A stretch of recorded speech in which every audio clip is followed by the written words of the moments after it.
जैसा कि अगले वीडियो में अपन ने देखा था, नवमी का प्रथम अध्याय कबीर का परिचय हुआ, कबीर की कुछ साखियाँ हुई और साखियों के बाद में आज हम पढ़ेंगे शब्द। पहले इधर देखेंगे कबीरदास जी की प्रमाणिक रचना है बीजक। बीजक को मैंने पहले भी बताया था 3 भागों में बांटा गया है, साखी, शब्द और रमेनी। साखी में हमने पढ़ी थी कबीर जी की साखियाँ, अर्थात इनके दोहे। और अब आपके कोर्स में है आगे कबीरदास जी के बीजक से लिए गए शब्द। शब्द का मतलब आपको लेना है पद से। तो पहला पद कुछ इस प्रकार है, मोको कहाँ ढूंढे बंदे मैं तो तेरे पास में, ना मैं देवल ना मैं मस्जिद ना मैं काबे कैलाश में, ना तो कोने क्रियाक्रम में नहीं योग बेराग में, खोजी होए तो तुरते मिलियो पल भर की तलाश में, कहे कबीर सुनो भई साधो सब श्वासों की श्वास में। इसके विषय में देखेंगे। पहले काठिन्य निवारण इसके, मोको कहाँ ढूंढे बंदे। तो मोको का मतलब लेना है मुझे से, बंदे यानी मनुष्य से। मैंने आपको बताया था कबीर निर्गुण ब्रह्म की उपासना करते थे, ठीक है। तो निर्गुण ब्रह्म की उपासना में संदेश देते हुए कहते हैं यानी परमात्मा को कहीं ढूंढने की आवश्यकता नहीं है। ईश्वर एक है, सर्वशक्तिमान है, वो किसी भी धर्म में विभाजित नहीं है, इनका मानना ये है। तो क्या बताया गया, मोको कहाँ ढूंढे बंदे मैं तो तेरे पास में, कि मुझे कहीं ढूंढने की आवश्यकता नहीं है, हे मनुष्य बंदे, क्योंकि मैं तो तुम्हारे सदैव पास ही रहता हूँ। ना मैं देवल ना मैं मस्जिद ना मैं काबे कैलाश में, और ना ही तो मैं तुम्हें मिलूंगा देवल अर्थात देवालय में। देवालय का मतलब हो जाएगा मंदिर से। तो ना तो मैं तुम्हें मंदिरों में मिलूंगा, ना मैं तुम्हें मस्जिदों में मिलूंगा, ना काबे कैलाश में, और ना ही मैं तुम्हें काबा अर्थात मुस्लिम धर्म का पवित्र तीर्थ स्थल जहाँ वो हज के लिए जाते हैं काबा, ना मैं तुम्हें वहाँ मिलूंगा, और ना ही मैं तुम्हें कैलाश में अर्थात हिंदुओं का पवित्र तीर्थ स्थल, ना ही मैं तुम्हें वहाँ मिलूंगा, क्योंकि ईश्वर सर्वशक्तिमान है और वो कहाँ मिलेंगे उसके विषय में कबीरदास जी ने वर्णन किया। ना तो कोने क्रियाक्रम में ना ही योग बेराग में, और ना ही मैं तुम्हें किसी भी प्रकार के कोई क्रियाक्रम में मिलूंगा। क्रियाक्रम से आपको मतलब लेना है पूजा पाठ करना, नमाज इत्यादि पढ़ना, यानी कि ये सब कबीरदास जी ने क्या माने, पाखंड माने। मैं इन क्रियाक्रमों में भी तुम्हें नहीं मिलूंगा। या फिर तुम अपना सब कुछ त्याग कर वैराग्य धारण कर लो, वैरागी बन जाओ अर्थात वैराग्य धारण कर लो, तो भी मैं तुम्हें मिलने वाला नहीं हूँ। खोजी होए तो तुरते मिलियो, या खोजी शब्द का आपको अर्थ लेना है सच्चा साधक। खोजी का मतलब हो जाएगा सच्चा साधक या सच्चा भक्त। अगर आप सच्चे भक्त हैं, सच्चे साधक हैं, तपस्वी है, तो मैं आपको तुरंत मिल जाऊंगा। और कैसे मिलूंगा, पल भर की तलाश में, क्षण भर की तलाश में। तलाश का मतलब भी आपको लेना है खोज से, ठीक है। कहे कबीर सुनो भाई साधो, और अंततः कबीरदास जी कहते हैं कि हे सज्जनों सुनो सब श्वासों की श्वास में। ईश्वर कहाँ मिलेंगे आपको, सब श्वासों की श्वास में अर्थात कण कण में, प्रकृति के हर एक कण में, मनुष्य के घट घट में ईश्वर का निवास स्थान है। अतः ईश्वर को कहीं ढूंढने के लिए कहीं जाने की आवश्यकता नहीं है, कोई पाखंड करने की आवश्यकता नहीं है, क्योंकि ईश्वर तो सभी मनुष्य के घट घट में निवास करता है। अब आपने देखा पहले पद में कबीरदास जी ने साफ साफ बताया है ईश्वर को कहीं ढूंढने की आवश्यकता नहीं है, ईश्वर सर्वशक्तिमान है, मनुष्य के शरीर में निवास करता है। और ये जब बात सभी मनुष्यों को समझ में आ जाती है, तब अगला पद इस प्रकार है। तब क्या होता है, संतो भाई आई ज्ञान की आंधी रे। और जब परमात्मा की शक्ति का पता चल जाता है, साक्षात्कार हो जाता है, तब कौन सी आंधी का आगमन हो जाता है, ज्ञान रूपी आंधी का। संतो भाई आई ज्ञान की आंधी रे। कबीरदास जी कहते हैं कि हे सज्जनों, अब आपके जीवन में कौन सी आंधी का आगमन हो चुका है, ज्ञान रूपी आंधी का आगमन हो चुका है। ब्रह्म की टाटी सबे उड़ानी माया रहे ना बांधी। और उस ज्ञान रूपी आंधी ने आपके मन मस्तिष्क में जो भी भ्रम था वो भी उड़ा दिया है। जिस प्रकार आंधी आती है, आपने देखा होगा आंधी आने पे जो छप्पर वगैरह होते हैं, जो कच्चे छप्पर है, वो क्या होते हैं, उड़ जाते हैं, उड़ जाते हैं। तो वैसे ही आपके भी ब्रह्म रूपी जो कच्चे छप्पर थे, ज्ञान रूपी आंधी आने पे स्वतः ही उड़ गए हैं। टाटी का शब्द आपको अर्थ लेना है छप्पर से, तो टाटी अर्थात छप्पर, वो छप्पर आपका उड़ गया। कौन सा छप्पर, ब्रह्म का छप्पर उड़ गया।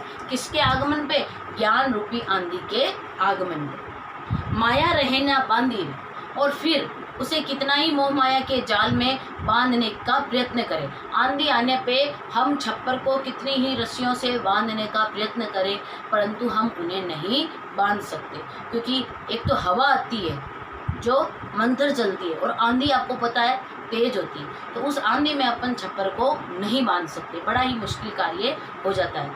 वैसे ज्ञान रूपी आंधी में हम इस मोह माया के जाल को नहीं बांध सकते। आगे पंक्ति इस प्रकार है, हिति चिति के द्वेथुनि गिरानी मोह बलिंडा टूटा। हिति चिति शब्द का अर्थ आपको लेना है लाभ और हानि से।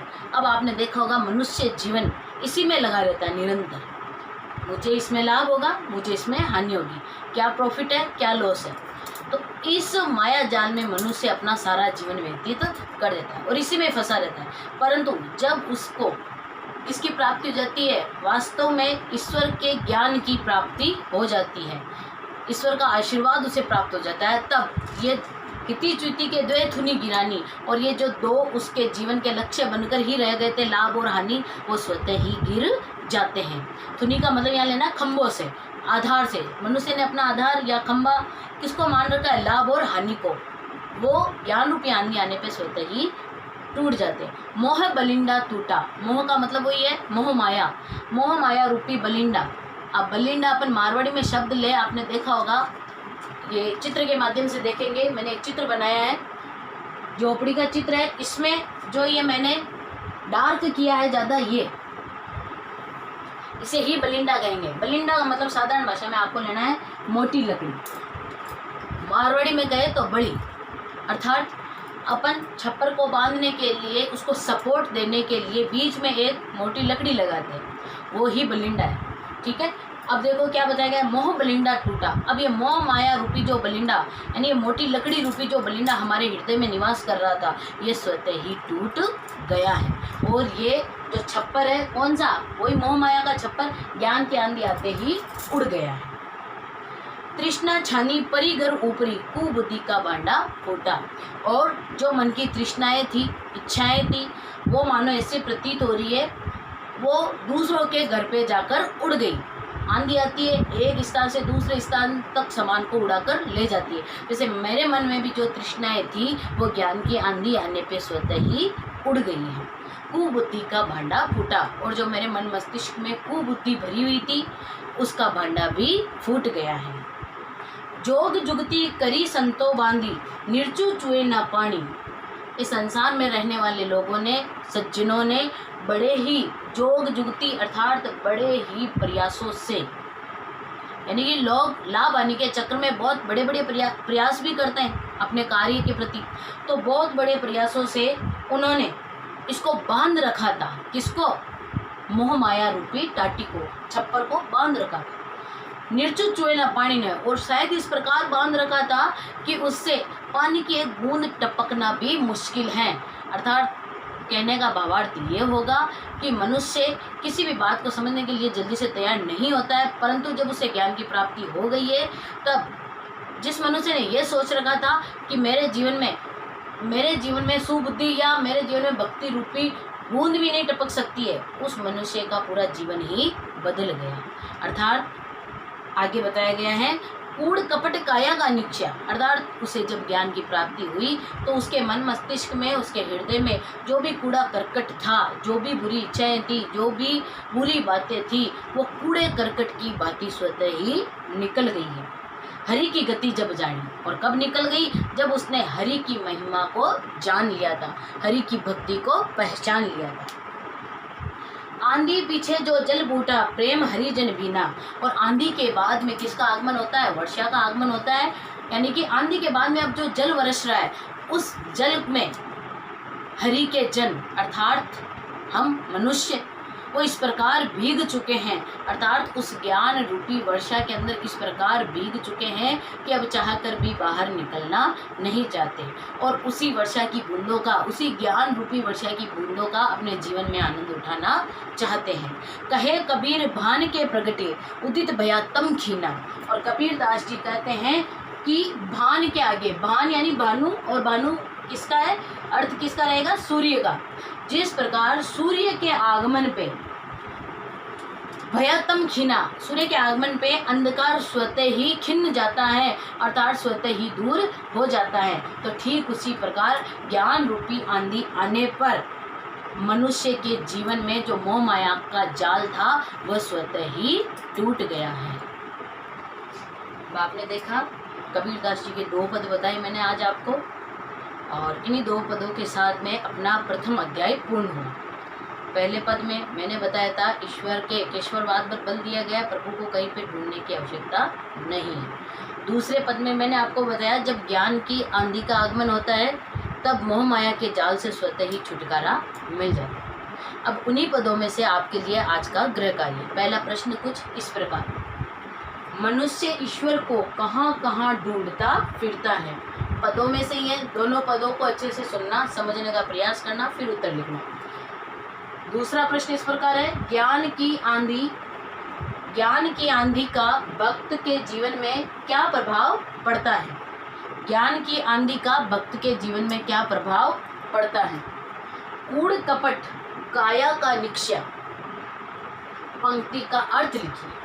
पद पढ़े, पद में ये पंक्ति भी आई है, आराम से सुनना। कूड़ कपट काया का निक्षा, इस पंक्ति का भावार्थ लिखना। और अंतिम में पर्यायवाची लिखिए 3 जिसमें आपको लिखना है सूर्य के और पानी के।